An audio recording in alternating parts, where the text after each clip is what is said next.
Hi, welcome to our channel where we share the most intriguing stories.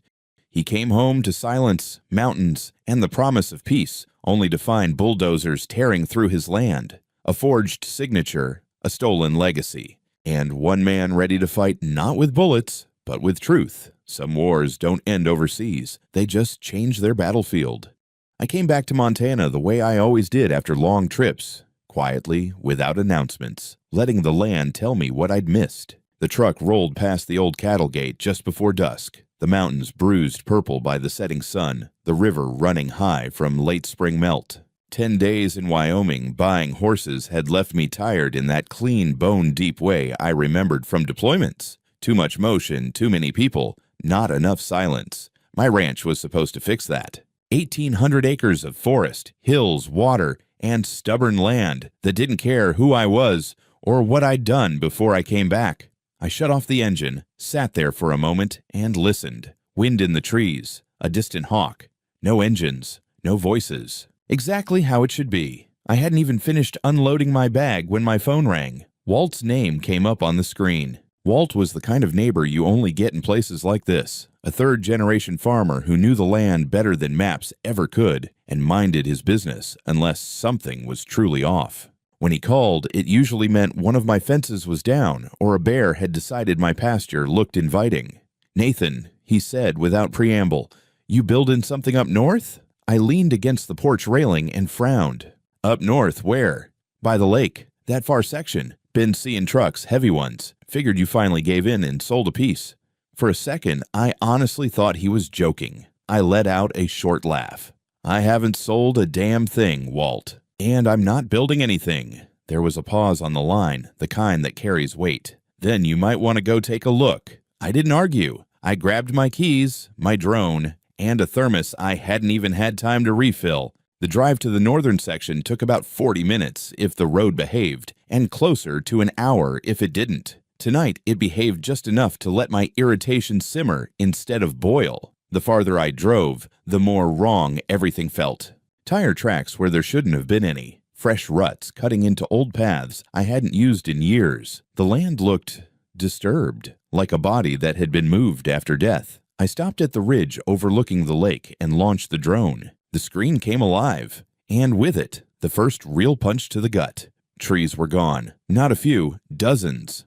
A clearing the size of a football field sat where dense forest had been the last time I'd checked. Yellow machines crawled over bare earth like insects. Excavators, bulldozers, portable offices lined up in neat rows. Men in hard hats moved with purpose. And right there, stretched between two metal poles, was a banner flapping proudly in the wind. Silver Lake Resort, coming soon. Developer, Croft Construction. I remember thinking, very calmly, that this was either a mistake so big it bordered on performance art, or someone had decided my absence meant I didn't exist. I drove the rest of the way down in silence, parked at the edge of the site, and stepped out. The noise hit me first. Engines, metal, shouting. A foreman noticed me and walked over, clipboard in hand, smile already rehearsed. I asked him who authorized construction on this land. He didn't hesitate. He flipped open a folder and showed me permits, leases, contracts. All official, all stamped, all bearing my name. The signature was wrong. Not just slightly, laughably. Anyone who had ever seen my handwriting would know it. I told him to shut the site down. He shrugged, polite but firm, and said he had a contract and deadlines. If I had an issue, I should call the owner. So I did. Dwayne Croft answered on the third ring, his voice smooth, relaxed, the sound of a man standing on what he thought was solid ground. He called me Mr. Pierce, told me everything was legal, and suggested that if I disagreed, the courts were the proper venue. Until then, construction would continue. I stood there after the call ended, staring at machines chewing into land my grandfather had once fished, and realized something cold and simple. This wasn't a misunderstanding. This was a move. Calculated, confident, and timed for when they thought I was far enough away not to matter. I got back in my truck and drove home under a darkening sky, already knowing sleep wasn't going to be part of my night. By sunrise, I was already behind the wheel driving into town. I hadn't slept, spent most of the night pacing my living room, staring at old land deeds and muttering like a lunatic. It wasn't the first time someone tried to pressure me to sell, but forging my signature, building on my land without consent, that was a whole new level of arrogant. This wasn't some neighbor's fence creeping 6 inches past the line. This was a hostile takeover with paperwork and cement trucks. The county administrative building was a boxy thing. Tan brick, too many windows, always smelled like copier toner and stale coffee, the kind of place that prides itself on process and bureaucracy. I walked in, asked for land transfer records, and was directed to a desk run by a young clerk who looked barely old enough to vote. Her name tag read Ashley. She had a polite smile and absolutely no idea what kind of storm she was about to be dropped into. "I'm looking for records on parcel 73C, I told her, laying down my driver's license and original deed. "Should be listed under Nathan Pierce, northern boundary east of the lake," she typed, frowning at her screen. "Huh," she said. I hate that sound. It never leads to anything good.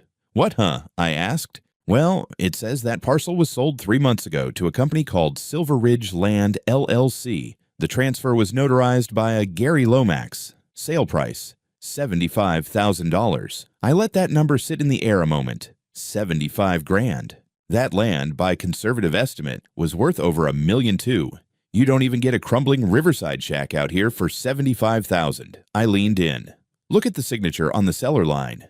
She swiveled her screen toward me. I didn't need to study it. The signature looked like someone tried to forge mine after only ever seeing it scribbled on a beer receipt. "That's not my damn signature," I said. "And I sure as hell didn't sell my land to any shell company." Ashley looked nervous now. "Well, the paperwork says otherwise. I can get my supervisor." "Please do." 10 minutes later, I was in a small office with an older man named Bricker who smelled like menthols and had that worn-down county official look. He listened as I laid it all out. My trip, the construction site, the forged lease, the fake sale. He pulled the documents himself.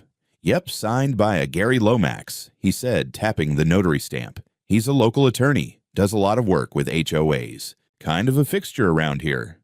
"I want to file a fraud complaint," I said. He nodded slowly. "You can. But I have to tell you, these things take time. You'll need to lawyer up, court order to void the deed. Might take months, maybe years. In the meantime, if they keep building—" I didn't say anything. I just sat there, jaw tight. Then Bricker frowned. "Funny thing, though, the deed transfer was entered by one of our clerks, Shelley Morgan. She doesn't usually handle large parcels, mostly mobile homes and easement disputes. I'll flag this." I stood up, thanked him, and left before I lost my temper. On the way to my truck, my phone buzzed. It was RJ, a local land surveyor and one of the few people in town I trusted with a GPS reading and a rifle. "Hey," he said, "you weren't in town last March, right?" "No, conference in Seattle. Why?" "I saw your name on a recorded survey. North parcel, dated March 19th. Thing is, I saw you that day on Instagram. Your buddy posted photos from the conference. Same damn date. How'd you sign a land transfer and do a seminar in Seattle at the same time? You telling me what I already know, RJ, or are you about to tell me something I don't?" "I'm telling you that they're sloppy, and I bet they're betting you don't have the stomach to fight it." I hung up and sat in my truck for a while, thinking, this wasn't just some overzealous HOA nonsense. This was organized, calculated. They didn't think I'd catch it in time. Or worse, they didn't think I could do anything, even if I did. I started making a list, documents to pull, people to talk to, photos to print, calls to make, and then I made the most important call of the day. I didn't call just any lawyer. I called Marcus James, the closest thing I had to a brother, and also, incidentally, the Attorney General of the state of Montana. We'd served together overseas, 2 tours in Iraq. He was a sharpshooting lieutenant with a law degree in his back pocket, always quoting statutes between firefights. I was the field surgeon patching everyone up, including him once when a sniper put a hole in his shoulder in Fallujah. 25 years later, he'd gone full justice crusader, cleaning up corruption across the state. We talked every couple of months, mostly to check in or mock each other's hairlines. But this time, there was no humor in my voice. He picked up on the second ring. "Pierce thought you were in Wyoming." "I got back yesterday. We've got a problem." I laid it out for him, short, clean, no drama. The forged documents, the fake deed, the active construction on land I never sold. There was a pause, a long one. "You're telling me someone forged your signature, transferred 300 acres, and broke ground before you even knew?" That's exactly what I'm telling you." "Jesus," he muttered. "Who?" "Dwayne Croft, Croft Construction. He's also president of the Silver Ridge Estates HOA. I've turned that asshole down 3 times when he tried to buy that north parcel. I could almost hear Marcus putting on his mental armor." "You have proof." "I've got the real deed. Time-stamped photos, travel records, GPS logs, witness statements, a fake-ass signature that looks like it was written by a drunk raccoon, and now a land transfer signed while I was in Seattle, giving a keynote with you-know-who watching. I've got enough proof to wallpaper your office." Another pause, shorter this time. Then, "Send me everything. Now. My team's mobile tomorrow. We'll drive out and take a look. I want crime scene techs on site and the chain of custody airtight. You're not dealing with a zoning issue. This is criminal fraud, real estate theft, federal level." He stopped. "You okay, man?" "I'm fine." That was a lie. I was tired. I was furious. And I was calculating. "All right," Marcus said. "Sit tight. Keep your head down. Don't threaten anyone and don't shoot anyone. No promises on the second one. Pierce." I said no promises. He sighed. "See you tomorrow." I spent the rest of the day assembling the packet, printed everything, scanned backups, made copies of everything I'd collected from the county. I added GPS data from my truck and drone footage from the previous night. For good measure, I wrote a timeline, hour by hour, of where I was during the supposed land sale. It wasn't just airtight, it was bulletproof. At sunset, I drove out to the North Ridge again, stayed in the shadows, and watched them work. 50 men, maybe more, moving with the mechanical precision of a well-funded project. Dwayne wasn't there, probably off shaking investor hands or measuring yacht sizes, but I knew he'd be back. He was too proud of this scam not to show it off. When I got home, I poured myself 2 fingers of bourbon and sat on the porch. The mountains had gone blue-black. Coyotes sang somewhere on the east side. I watched the wind ripple across the hills and thought about the people I'd buried who'd never made it back from sand and smoke and bullets. I didn't survive all that to get robbed by some suit with a pen. Next morning, I was up before dawn. The coffee hadn't even finished brewing when I saw dust trails on the road. 3 SUVs, dark and unmarked, followed by a pair of county sheriff vehicles and a state forensic van. They were early. Good. I walked down to the gate as the convoy pulled in. The lead SUV stopped, and Marcus stepped out wearing jeans, a leather jacket, and the badge of the highest-ranking lawman in Montana clipped to his belt. He grinned. "You still make your coffee strong enough to strip paint?" "Damn right," I said. "And you're gonna need it." Behind him, agents fanned out. Camera gear, evidence bags, laptops, portable scanners. The sheriff's deputies stayed close, eyes already tracking toward the tree line. Marcus walked up beside me and clapped a hand on my shoulder. "Let's go take your land back." We arrived at the north parcel just after 8. The dirt road had fresh tracks from trucks and machinery, the morning sun throwing long shadows across the ruts. Dust hung in the air like smoke after a firefight. At the top of the hill, we parked and stepped out.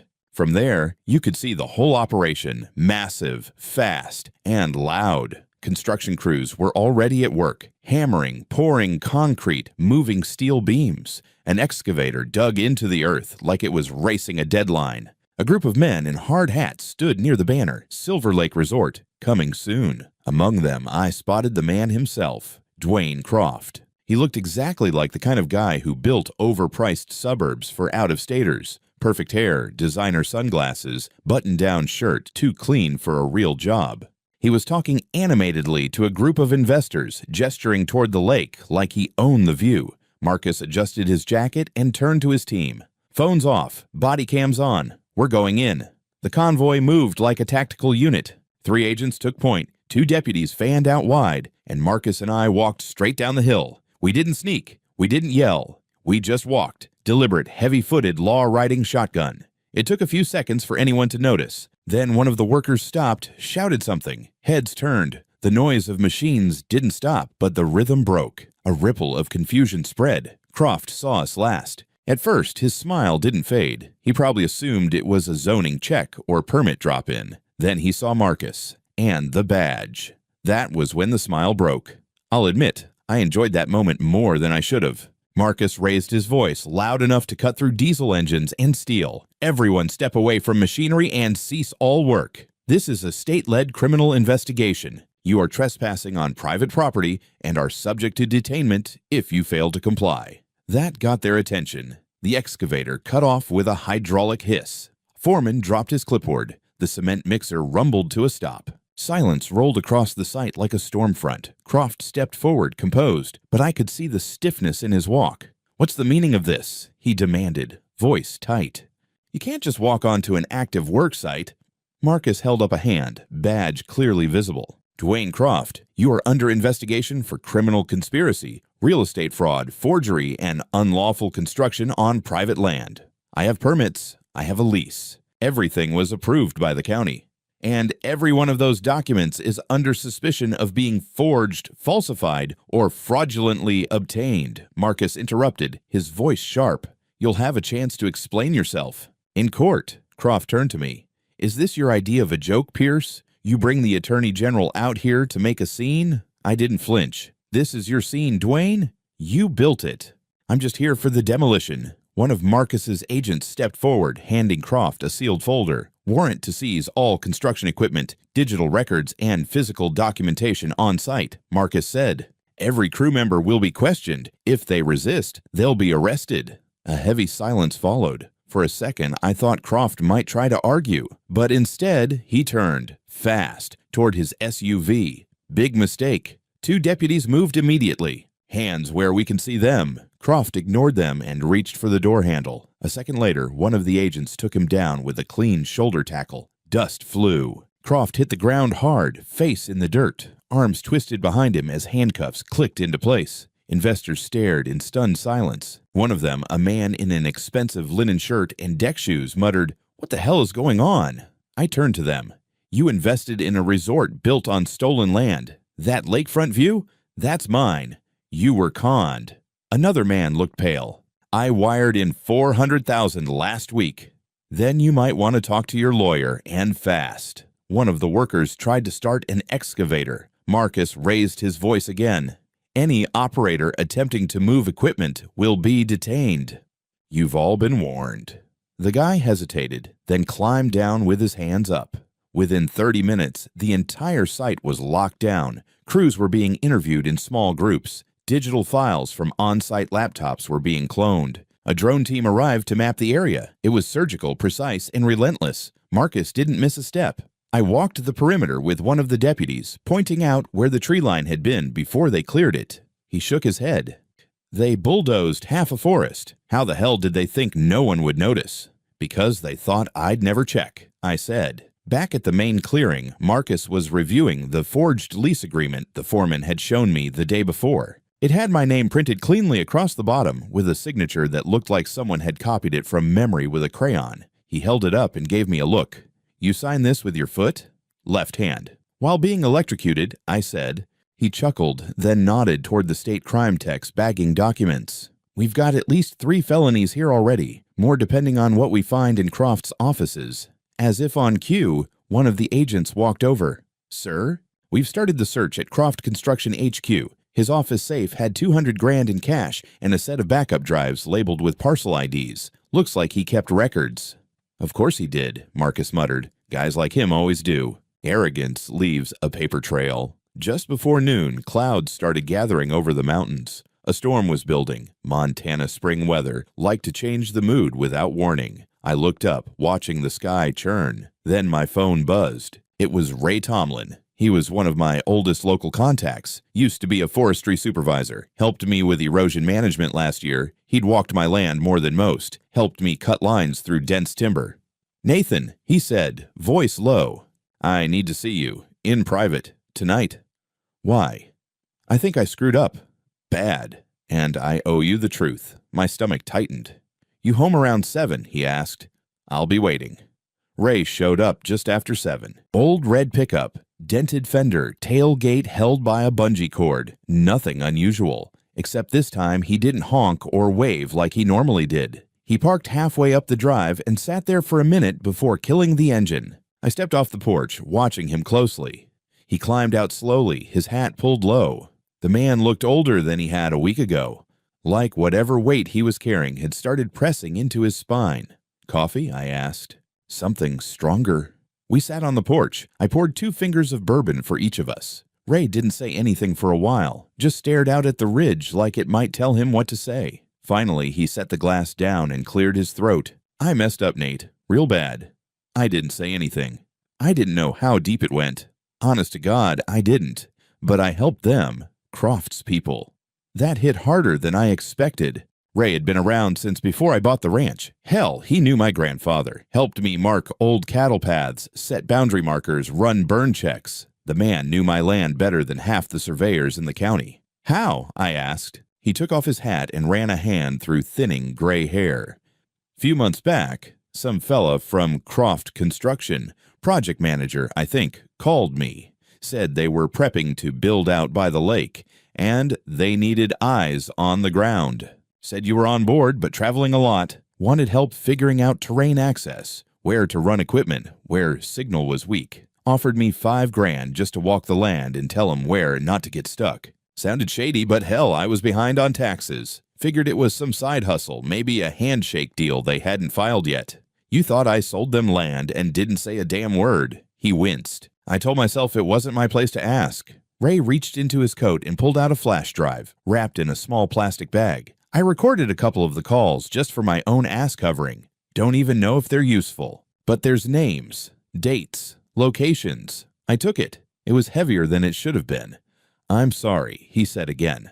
"I should have told you sooner. I should have trusted my gut." I nodded. "You're telling me now." That's something. Ray left not long after. Didn't try to make excuses. I respected that. I emailed the contents of the drive to Marcus before midnight. An hour later, he replied, "Your friend might have just cracked this whole thing open. Sit tight." Next morning, we were back at the site. It was officially shut down. Equipment parked and locked, yellow tape across every trailer. The air was heavy, humid, thunderheads stacked along the western edge of the sky. One of the crime techs met us at the gate. "We've cloned the laptops, dumped the email servers, and found at least a dozen signed contracts with identical forged signatures. Yours, 2 other landowners, even someone deceased." I frowned. "Deceased?" "Yeah, some guy named Walter Kessler. Died in Arizona last year. His Montana parcel got sold a month ago. Same notary, same buyer. Silver Ridge Land, LLC. Jesus. Marcus joined us a few minutes later, holding a file thick with printed emails. Ray's audio matches up with internal comms from Croft's office. They were building a list of targets. Absentee owners, folks with low activity on record, veterans who hadn't updated titles since the 80s. "How many?" I asked. 6 so far. Total of around 1,200 acres. We're still checking." He glanced up at the sky. "We need to move fast. Storm's coming in hard. And there's one more thing." He was interrupted by a shout from one of the deputies near the equipment trailers. "Fire."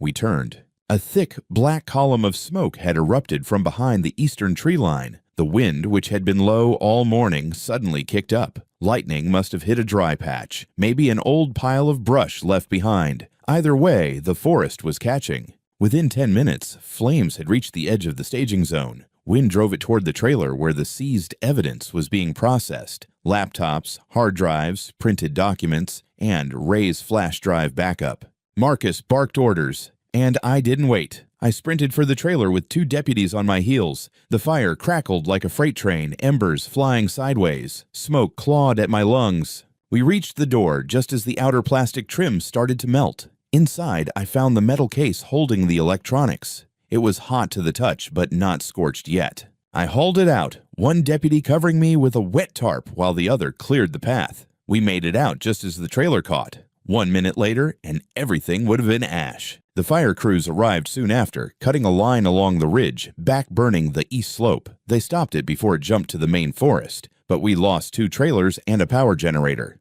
Later that afternoon, sitting on the back of a paramedic truck with an oxygen mask in hand, I asked Marcus, "You think that fire was natural?" He didn't answer right away. "We'll find out, but Croft's people had a lot to lose. And a whole lot to burn." I looked down at the case in my lap. "It's not lost," I said. "Not this time." By the time the smoke cleared, so had any doubt about the scale of the operation. What started as one forged deed had unraveled into a statewide land theft scheme with a paper trail longer than the Yellowstone River. Marcus's office was running hot. Deputies were cycling through depositions like clockwork. And Dwayne Croft. He was rotting in a county cell, having a very different kind of meeting schedule than he was used to. But the real cleanup was just beginning. That same evening, Marcus called me over to the mobile operations tent they'd set up just south of the lake. He looked tired in the way only prosecutors do, like he'd spent the whole day juggling evidence, egos, and bureaucracy. "You're going to want to see this," he said, flipping open a laptop. The screen showed a spreadsheet, parcel numbers, owner names, and sales statuses. I recognized some of the names: retired vets, widows, people who'd left Montana decades ago but held onto land out of principle or family pride. Each row showed a transfer to a shell company: Silver Ridge Land, LLC, Western Equity Holdings, Lakefront Futures, Inc. Croft used at least 5 fronts to launder the property, Marcus said, all tied to him or his family through proxy owners. Fake signings, phony appraisals, complicit notaries, and at least one mole inside the county recorder's office. Let me guess, Shelley Morgan. Bingo! She'd been arrested earlier that day at her desk. Claimed she didn't know the documents were forged, but bank records showed a $10,000 deposit into her personal account, followed by 2 trips to Vegas and 1 sudden car upgrade. Her boyfriend worked for Croft Construction. The web just kept expanding. Marcus handed me a sealed envelope, search warrants for Croft's main office and his home. "You want to be there when we serve them?" "Damn right I do." We rolled up to the Croft Construction HQ just past noon the next day. It was a sleek, glass-fronted building, tucked between a real estate office and a private golf club. For a guy pretending to be a small-town developer, Dwayne had a taste for luxury. Agents entered through the front door like a battering ram. Employees were lined up and removed one by one, hands up, questions flying. The receptionist cried. The CFO tried to slip out the side door, didn't make it 10 feet before a deputy had her on the pavement. Inside, it was worse than expected. Filing cabinets stuffed with shadow contracts. External hard drives labeled with code names like SLR-BACKUP and WESTDEALPHASE3. One drawer held nothing but old notary seals, 6 of them, all forged. Another held burner phones, all factory wiped. And then, the jackpot, a detailed list of vulnerable parcels, including notes like owner MIA, elderly, low surveillance, and no family nearby. I stared at it for a long time. "These aren't just crimes," I said. "This was hunting." Marcus nodded grimly. He targeted people who couldn't fight back, people off the grid, dead men, widows. You were the one he missed, the landowner who came home.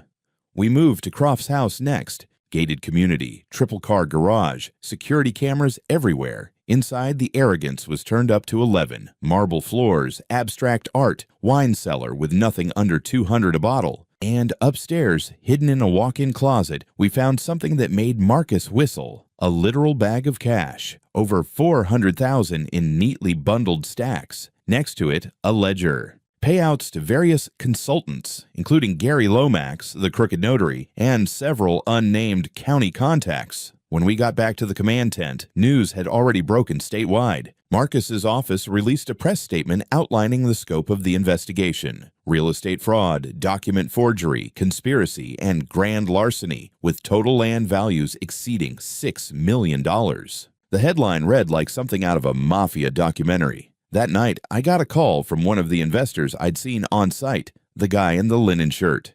"Mr. Pierce," he said, his voice tight, "I just want to say I had no idea. I was told the land was clean, the paperwork solid, my firm's pulling out of the project, we're filing for fraud recovery. Then I'd start with your due diligence department," I said, "and maybe get yourself a new lawyer." To their credit, several investors turned state's witnesses, offering internal memos, email chains, and payment receipts in exchange for leniency. One even handed over a full financial breakdown of a second project Croft had been planning to launch next year on another stolen parcel. The dominoes fell fast. Lomax, the notary, was picked up, leaving a private airstrip. In his trunk, 2 suitcases and a passport in someone else's name. He didn't even ask why he was being arrested. He just said, "How bad is it?"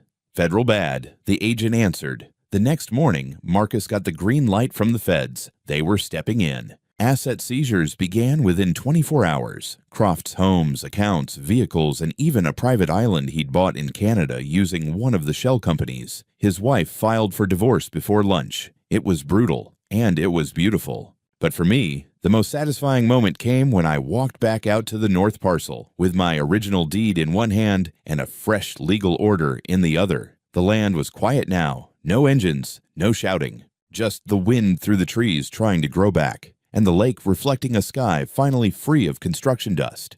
Mine again. The official paperwork restoring ownership came in a thick white envelope, hand-delivered by a deputy with a grin on his face. He didn't even knock, just held it out like a trophy when I stepped onto the porch that morning. "You planning to frame it?" he asked. "Damn right I am." Inside was the court order, full and unconditional reversion of title for Parcel 73C to Nathan R. Pierce, effective immediately, fraudulent deed annulled, associated transactions nullified. A copy had already been filed with the county and forwarded to the state land registry. It was over, legally at least. I spent the next few days doing something I hadn't done in months, walking the land, boundary to boundary. I brought my dog, Whiskey, a stubborn old mutt who still barked at deer like he had a shot at catching them. We walked through the scorched edge of the fire line, where blackened trees leaned like silent witnesses, and down to the lakeshore, where construction debris still littered the sand.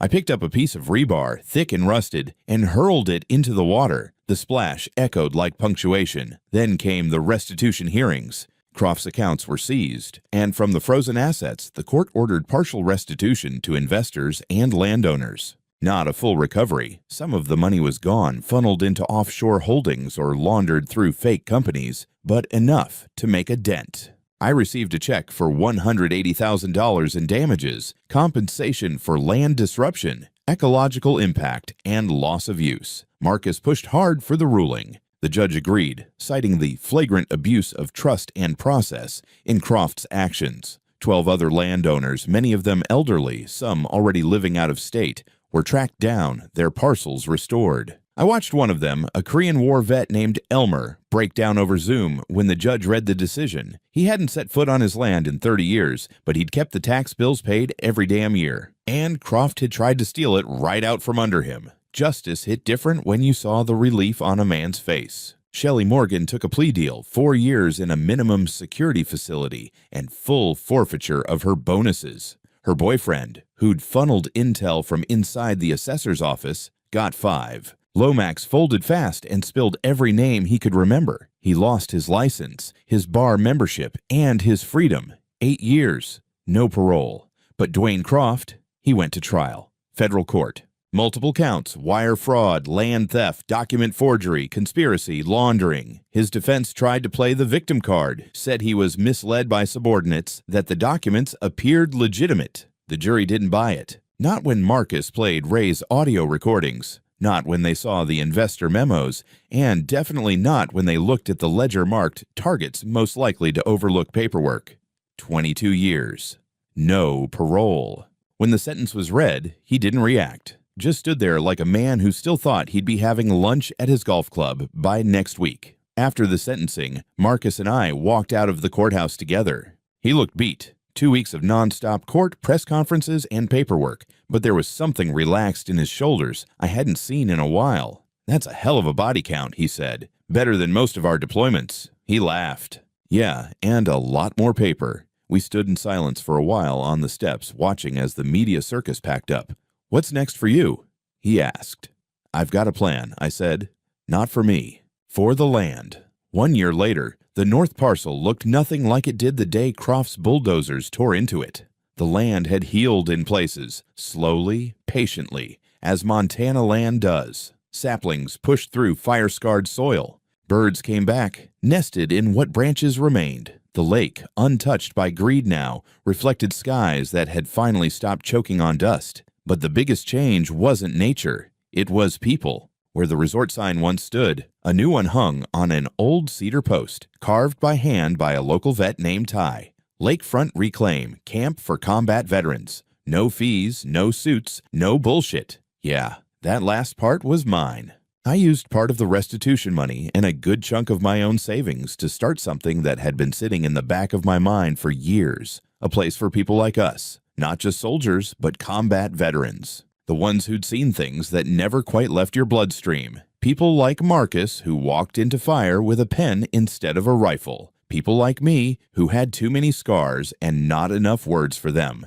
We built 6 cabins, a communal hall, a dock, and a riding trail that wound into the hills. My ranch hands helped with the fencing. Local contractors, some of whom had almost worked for Croft, volunteered to fix what their machines had started. They said it felt like redemption. I let them believe that. Maybe it was. Marcus came out for the opening weekend, still wearing that damn jacket with the scuffed badge clipped to the belt. He gave a short speech, shook hands with the first 10 vets to arrive, and stayed long enough to teach a class on how not to get sued while being right. Later, he and I sat on the dock with our feet in the water and 2 cold beers sweating in our hands. "You know," he said, "back in Fallujah, I wasn't sure I'd make it past 30. "Same," I said. "Hell, I wasn't sure you'd make it past that Iraqi poker game you tried to cheat in." He grinned. I maintain that was a misunderstanding in translation. "Sure you do." He leaned back, watching the clouds shift over the lake. "You saved my life once," he said, voice low. "Now I guess I saved yours." I looked out at the cabins where a dozen vets were laughing around a fire pit. "Yeah, I guess we're even." Then he added something I'd never forget. "Land's just dirt until someone fights for it. Then it becomes something more." He was right. What Croft tried to steal wasn't just property. It was place, identity, legacy, and what we built in its place wasn't revenge. It was reclamation. That night, I sat by the fire with a few of the new guys, Marine, 2 Army, 1 Navy, and an Air Force medic with eyes too old for his age. We talked. We didn't talk. We let the silence do most of the work. And when someone asked about the sign, I told them what I always would. They thought the owner was gone. They thought the law wouldn't come. They thought silence meant permission. I poked the fire with a stick and smiled. They were wrong.